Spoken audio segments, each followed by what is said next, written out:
Welcome to Real Clear Radio Hour, brought to you by the Competitive Enterprise Institute. I'm your host, Bill Frezza. This Easter weekend, we dig into the morality of Christian economics.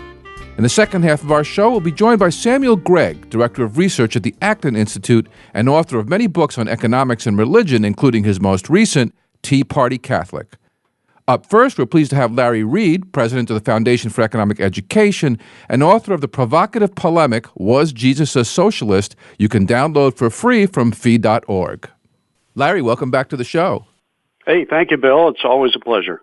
Larry, despite Karl Marx's atheism, the left has always claimed Jesus as one of their own. And Christians have long been divided into two camps on this. You know, you can call one the Max Weber Protestant ethic crowd and maybe call the other one the South American liberation theology crowd. Your book makes the case that Jesus was not a socialist. Tell us why. Well, I believe very strongly, Bill, that when you read what Jesus himself said, there's no way you can come to the conclusion that he was a socialist. Now, much depends upon how you define socialism. There are plenty of socialists who will not admit that behind the velvet glove of socialism is an iron fist, but ultimately the current political, social, economic context in which we understand socialism, we understand that socialism is a system that requires the force of government for any number of objectives, to redistribute wealth or to put government in charge of planning the economy or to take over property, own private property by government. So all of those things require the use of force. Socialism is not, as Mikhail Gorbachev once said, simply the desire for a better life. I mean, who doesn't desire a better life? So when you look at Jesus' words, you cannot find, and I could not find as an economist, I admit I'm not a theologian, but I could not find any place where Christ called for the force of government, the political process, to redistribute wealth from one to another. That's not to say he wasn't an advocate of compassion or personal initiative in meeting the needs of those around us, but he never called for government to do it. Isn't the threat of hell a bit of an iron fist? Well, it certainly is, but ultimately, this is the nature of the environment in which we find ourselves. So we are the clay, not the potter, and in the sense that God has created the world with certain conditions. Now, we are free to go in another direction. On matters of free will, individuals can spurn the message of the Bible completely. We're not required in this earthly life to accept Christ as our personal Savior. But yeah, there are consequences to that, just as if you walk off a cliff, there are consequences to that. But I would advise that you not make that choice. Okay. Let's dig into the text and maybe have some fun with it. The golden rule, as expressed in Matthew 7:12, has been called by some a logical inversion because it's stated in the positive and not the negative. You know, the negative would be, don't do to others what you don't want done to yourself. That's the libertarian version. Do unto others as you would have them do unto you, logically leads to surrendering all your property for the good of others. Isn't that what socialism is all about? Socialism is the surrendering of property, some or all of it, upon the demands of government. It's not a voluntary arrangement, but the golden rule basically says if you don't want to have someone seize your property, for example, well, then don't seize theirs. Treat others the way you want others to treat you. I don't see in that any automatic endorsement of the use of political force to accomplish your ends. In your book, you respond to the criticism of the biblical warning that it would be easier for a camel to pass through the eye of a needle than a rich man to enter the kingdom of heaven, with the classic retort that it's the love of money that's wicked, not the earning of money. Francisco d'Anconia's speech from Atlas Shrugged, which is probably the most famous fictional speech on money ever written, takes exception to that defense. He says that the lovers of money are willing to work for it because they know they're able to deserve it. What's your response to that? Well, in a sense, I love money as an economist because I see it as an effective media of exchange. It facilitates trades. It makes possible standards of living that would otherwise not be possible. In that sense, I think it's a wonderful invention. But that's not to say that I worship it. It's not to say that I allow it to rule my life. It's not to say that I singularly focus on money and its accumulation at the expense of other people or my other responsibilities. Paul makes it plain in the Bible that it is the love of money, and I think by that he would mean the inordinate focus and worship of it, that is an evil, not the accumulation of it in itself. And I think he'd be the first to say, as Christ would too, that there's nothing wrong with enjoying the accumulation of wealth when it arises because you've created things, you've peacefully traded with other people, you've improved lives in the process as well as your own. Well, one of the things that's certainly changed quite a bit since Jesus' time is the fundamentals of economics and even the language of economics. The idea to make money is very American, as opposed to get money, which, throughout history, it's been in a process of taking from others almost more than creating. Are you saying that Jesus foresaw the United States of America? Well, of course, if you believe that Jesus was God and knows all things, in a sense, yeah, he foresaw all things. But I think what he's saying with regard to money is that it is a wonderful means to accumulate wealth. It's a testimony to how well you have served others, as long as the economy is free and you're not out there using government to accumulate money. But otherwise, don't focus on it, don't worship it, don't think that it is the end of life in and of itself. Your book makes a key point of distinguishing between private virtue and public law, particularly public law at the point of a gun. And you make a couple of interesting, funny comments about exceptions to the admonition, thou shalt not steal. Take us through some of that. Okay. Of course, we're speaking of the Ten Commandments. The 8th and the 10th in particular are the two that I think speak to private property issues. Thou shalt not steal, and thou shalt not covet. And in those two commandments, they both end with a period. There are no qualifications. It does not say, for instance, thou shalt not steal unless the other guy has more than you do, or thou shalt not steal unless you can find a politician who will do it on your behalf, or thou shalt not steal unless you're just absolutely convinced you can spend the money better than the person to whom it belongs in the first place.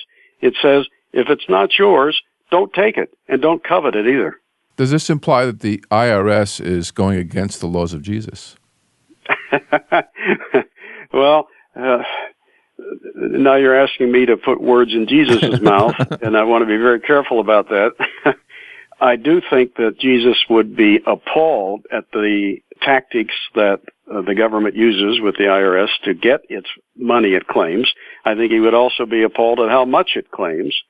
And I know he would be appalled at what it spends most of its money on.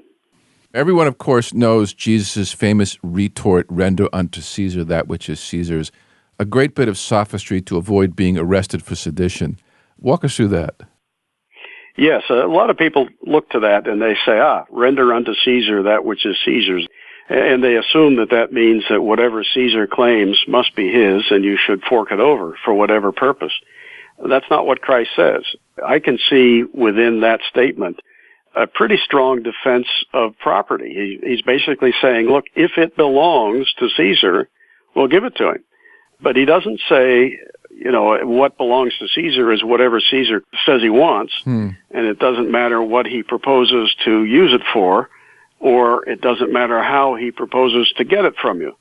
Those are other issues, but it clearly says if it belongs to Caesar, just as Christ would say if it belongs to anybody, and they demand it, well then if it's theirs, give it to them.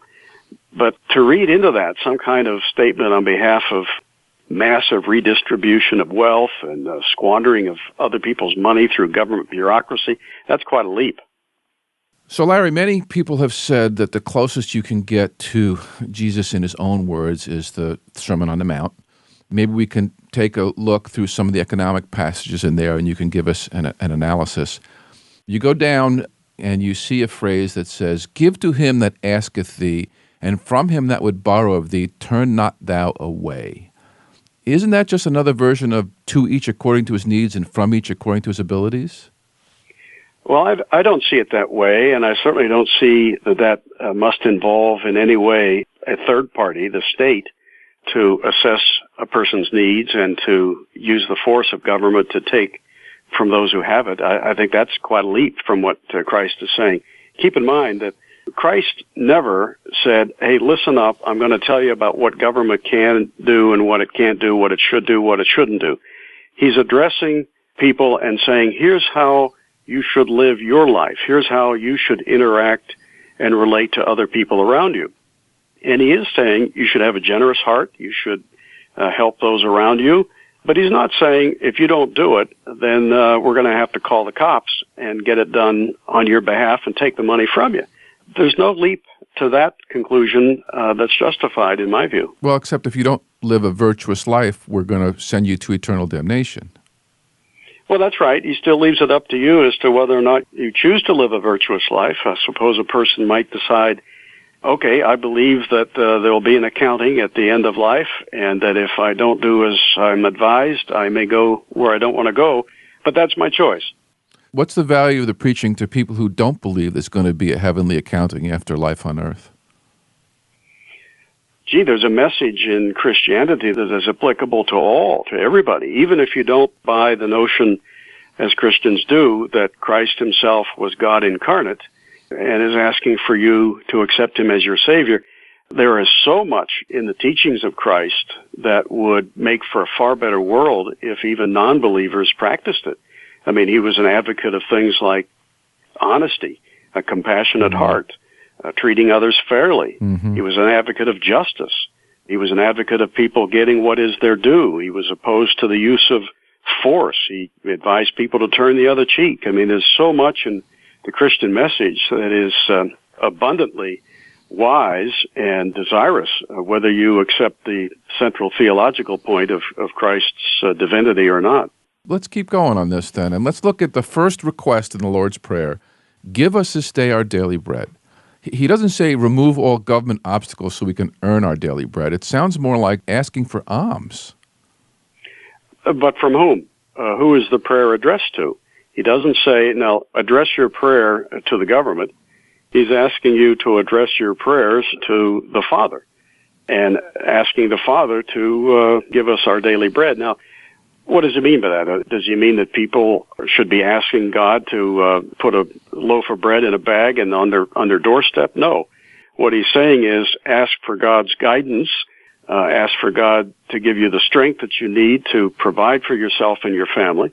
But I don't see in those words anything that says, pray to your emperor and ask him to give you something at other people's expense. I mean, that is all just such a leap from what Christ is saying. I don't know how people can read that into it. Let's go to the next line. Forgive us our debts as we forgive our debtors. Does that make all bankers sinners? Not at all. In fact, some translations, of course, use the term trespass and trespasses as opposed to debts. So it's probably even more apparent with the use of the term trespasses that he's talking about not an honest contractual debt, but rather a harm, a wrong that someone has done. Forgive us for the wrongs we've done to others. I think that's the more proper meaning. Lay not up for yourselves treasure upon earth, where moth and rust doth corrupt, and where thieves break through and steal. How is this compatible with the accumulation of an investment of capital, which is absolutely required to make a modern free market work? Christ is not speaking as an economist or a political scientist. He's speaking as a messenger of the Father, and he's trying to prick the consciences of people, touch their hearts, and he's calling them to have their eyes on something higher than this earthly world. If you take that comment in context of all of his message, you don't find him railing against the accumulation of wealth. In fact, the parable of the talents involves the praise of someone who took his talents, a form of money, and turned it into the greatest, highest returns. I think what he's saying here is, don't put your focus on the accumulation of material wealth at the expense of your spiritual life and your ultimate well-being and destination. But that doesn't mean don't accumulate wealth or that there's anything wrong with it. How does that square with these two lines, which are so memorable? Behold the fowls of the air, for they sow not, neither do they reap, nor gather into barns. Consider the lilies of the field, how they grow. They toil not, neither do they spin. How does that work in an economy? I think what he's implying there is that there is a kind of Now, this may seem like a leap for you, Bill, but I see that as a suggestion that there is a natural order. There's a spontaneous order that when people are left free, they go in multiple directions. They seek to accumulate wealth, but all of that in an earthly sense is not all of life, and that Christ is telling us that there is one thing, at least one thing, far more important than anything you can do in your short earthly life, and that is to focus on your spiritual destination. So this is not an admonition like in the Bhagavad Gita against fructive labor, that is, working hard in anticipation of a future reward. He's not saying that. No, if we read it that way, it would be inconsistent with every other passage that may be clearer, but that would not seem to call for redistribution or for any kind of opposition to the accumulation of wealth. Christ's focus is always on spiritual renewal, upon choices that a person makes freely, knowing the consequences of his actions. I don't see anything that calls upon political authorities to settle matters of who owns what and who's entitled to what. Let's push ahead to one of the passages that's most problematic for me, particularly if you believe in the importance of justice. Judge not that ye be not judged. What does that mean? Christ is talking about the judgment that we often, as Christians and even non-Christians, engage in about where a person's heart is and where their ultimate destination may be. You've heard people say, oh, he or she is going to hell because of their bad behavior. Christ would be the first to say, don't judge that person. First of all, you don't know everything there is to know about that person's heart, and you don't know how things may change in that person's life. To claim today that a person is bound in one direction or another because of his past choices is a pretense to knowledge of what his future choices may be. And Christ always taught redemption and the betterment of one's life and destination by personal choice. So this is not about the enforcement of contracts. You have to have judgment for that. Oh, yeah. And I think he, in other places, talks about the importance of upholding contract. The parable of the laborers in the vineyard is a strong endorsement of private contract and association. So to interpret the judging part that you just cited as a case against justice would be, again, another leap. It's always fun to play with these passages and put one aside the other.